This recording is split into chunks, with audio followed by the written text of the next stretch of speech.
Implicit differentiation. Thus far, we've been presented with functions that are explicitly defined. So what do we mean by that? We've seen things like y equals, f of x equals, and they have these function rules that are solely defined in terms of a single input variable x. However, we're going to come across curves that are not implicitly defined and don't necessarily represent a function. So for instance, a common example would be the equation for a unit circle. This equation is not explicitly defined as x equals or y equals. Now, we do have the luxury of solving for x or y, so we can do that and turn this implicitly defined equation into an explicitly defined one. So let's say we solve for y, and we get the following result.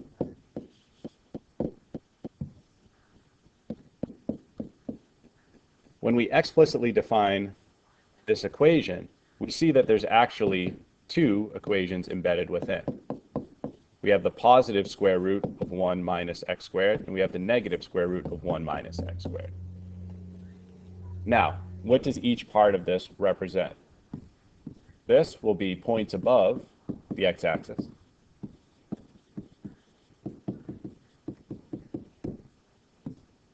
And this will be points below.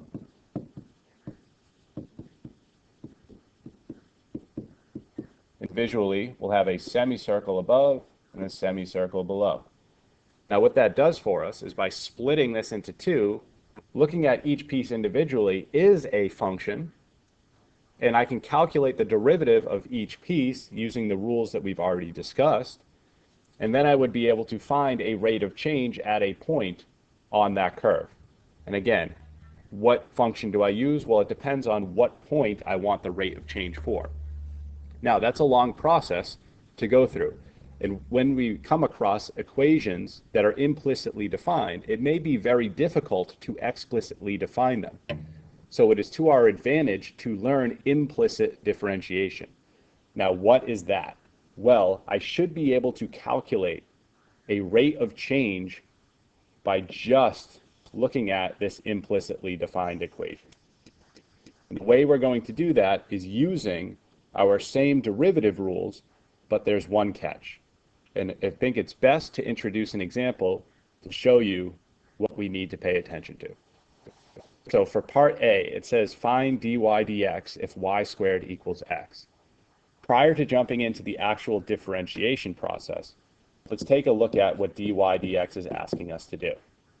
This is saying differentiate y with respect to x. So whatever the variable is in the denominator of this ratio, that is what you are differentiating with respect to. And that is important as we go through for the following reason.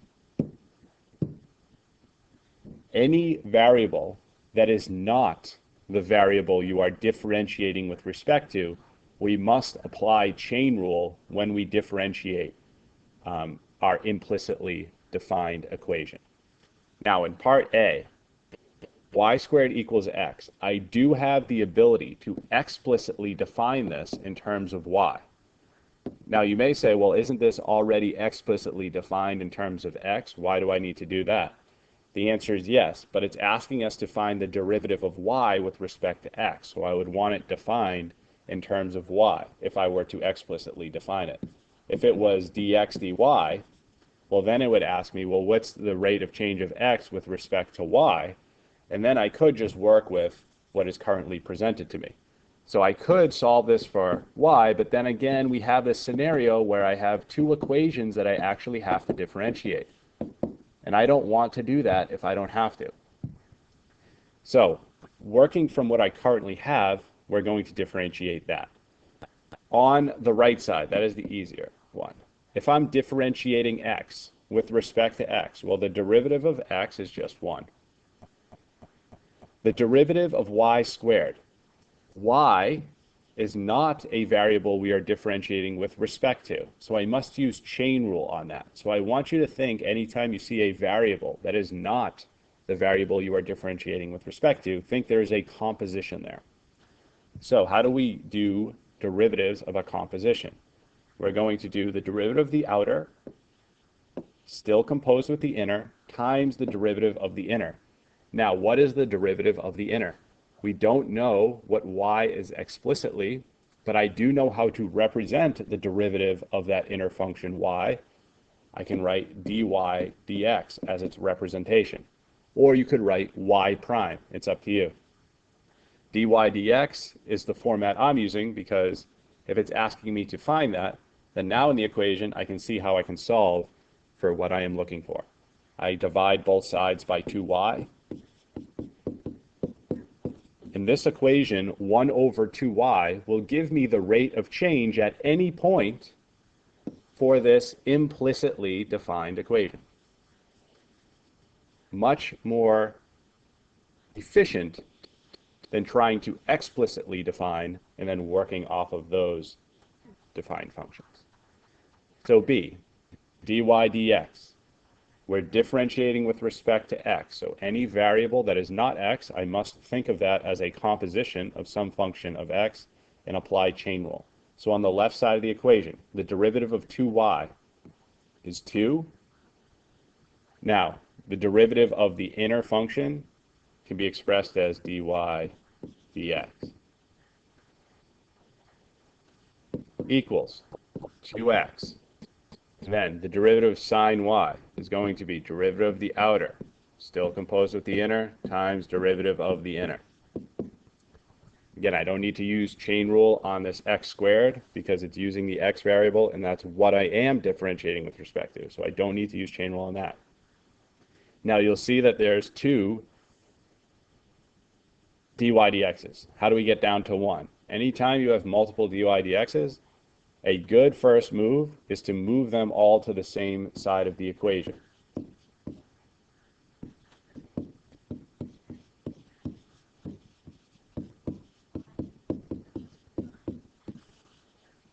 What good does that do me? I can factor out the dy dx on the left side and be left with 2 minus cosine y equals 2x.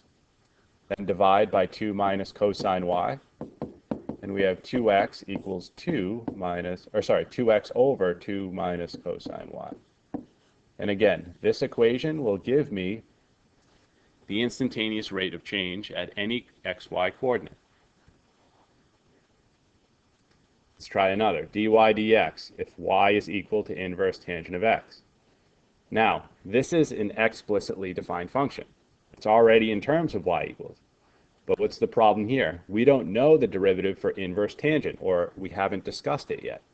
So what I can do is implicitly define it, because I have this implicit differentiation tool in my toolkit now. So how do we do that? Well, if I take the tangent of both sides,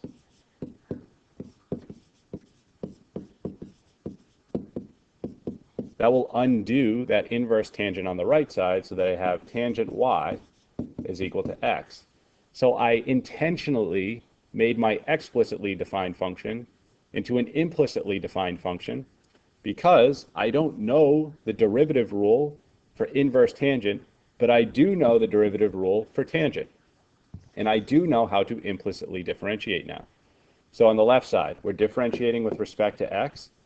So when I have a y, make sure we tack on a dy dx. So derivative of tangent is secant squared of y times dy dx equals derivative of x with respect to x is 1. Solve for dy dx by dividing by secant squared y. So dy dx is equal to 1 over secant squared y. So, real quick shortcut. Anytime you're differentiating a variable that is not the variable you're differentiating with respect to, make sure you tack on, in the case of y, a dy dx. So just compute the derivative as if it were an x there, but make sure you have times dy dx tacked on at the end. Okay? So we'll do some more examples so you can see what I mean if that's still confusing. We need to find the slope of the circle at the point 3, -4. Slope, rate of change. So let's find the derivative.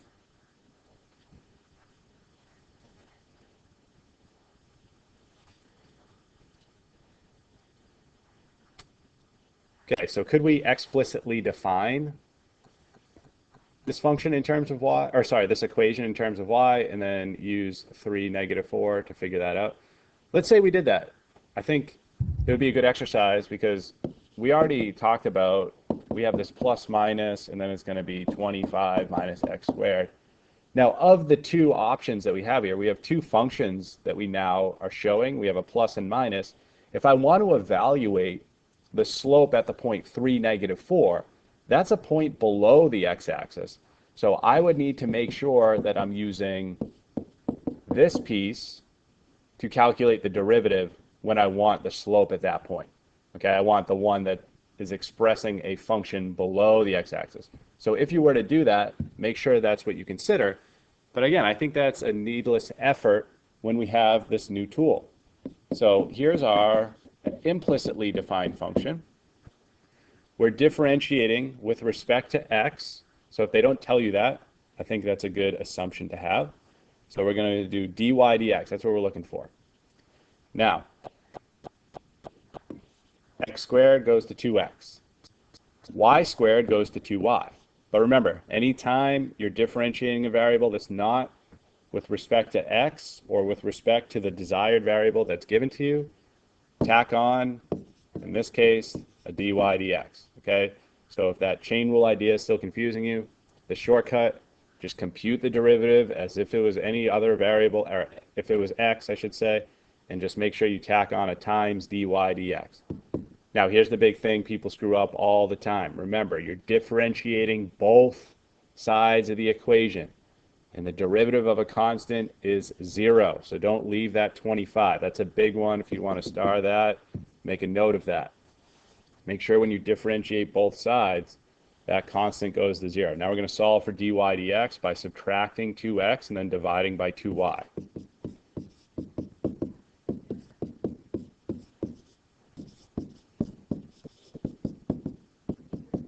So negative x over y represents the slope at any point on my circle. So you can see why that's an advantage as an advantage to explicitly defining and then deciding what equation you're going to work with. This just is the slope for any point. So I plug in 3, -4.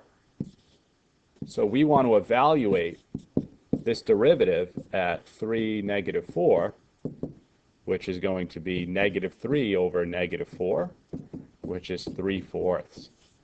So the slope of the tangent line at 3, -4 is 3/4, or the instantaneous rate of change is 3/4 at that point. Let's look at two more to finish up this video. Find the equation for the tangent line to the curve at the point 2, 1. So for a tangent line, we need a point it passes through. Great, we already got it. Now we got to find the slope. Now, if you look at this equation, I don't see how you would want to try to explicitly define this. So we're going to work with implicit differentiation. Now we're going to find dy dx. So let's do that. So first thing, derivative of 3y squared is going to be 6y. Remember, we're trying to find dy dx. So if I'm differentiating with respect to x, anytime I'm taking the derivative of the y variable, make sure you compute the derivative and then tack on dy dx. Next, we have -6xy. What you should notice about that is we have a product there. So we have to use the product rule. So I'm going to do negative, and then in parentheses, I'm going to carry out this product rule. So left, d right, the derivative of y is just 1. But then make sure you tack on a dy dx. So 1 times dy dx is just dy dx. Plus right, d left. Now we can move on to 2x cubed, which is going to be 6x squared. And then the derivative of 5y is -5. But tack on a dy dx. Equals, don't forget to differentiate the 2 on the right side, goes to 0. Let's distribute this negative.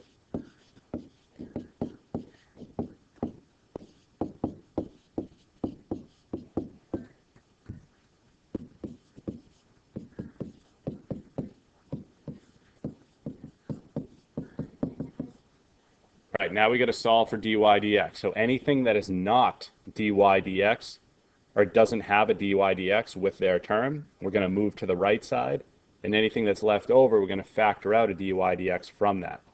So let's take out a dy dx from the terms that have it, and what's left is 6y minus 6x minus 5 equals, now again, we move the terms that didn't have the dy dx to the other side, so we'll have negative 6x squared plus 6y. We're going to divide by 6y minus 6x minus 5 to get a representation for the instantaneous rate of change at any point.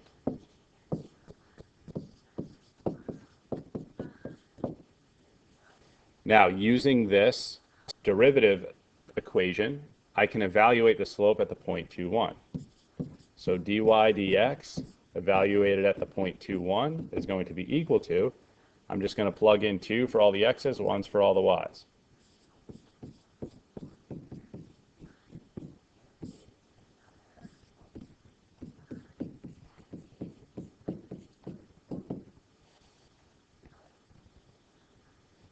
So we're going to have negative 24 plus 6, which is negative 18. On the bottom, we'll have 6 minus 12 minus 5, which is negative 11. So the slope is 18 over 11. So now we can write the equation of our tangent line. So we have y minus 1 equals 18 over 11, x minus 2.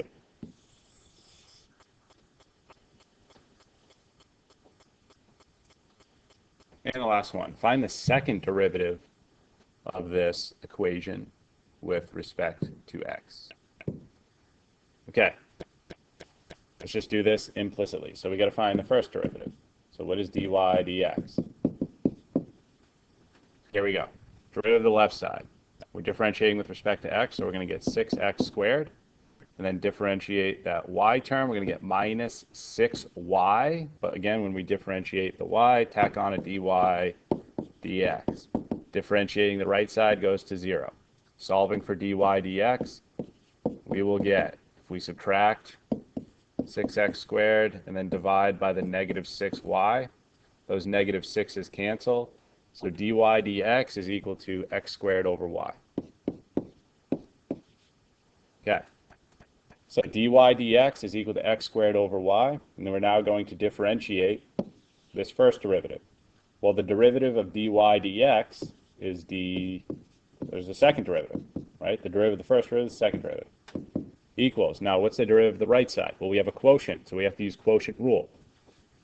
So when I go to use quotient rule, I'm going to do low, d high, minus high, d low. The derivative of y is 1, but again, when we differentiate y with respect to x, make sure we tack on a dy dx.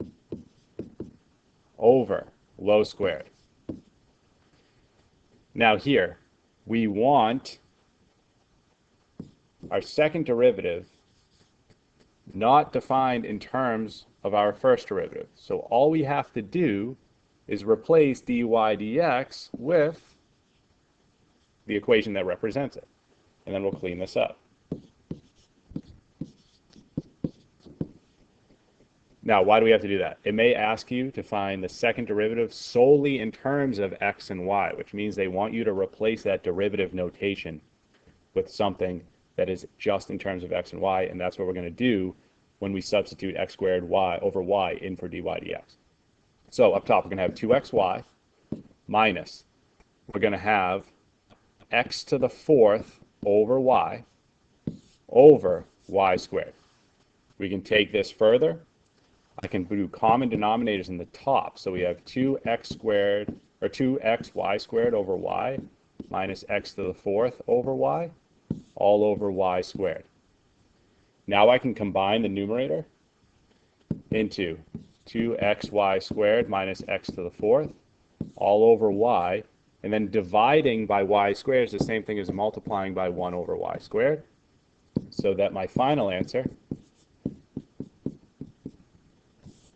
y cubed.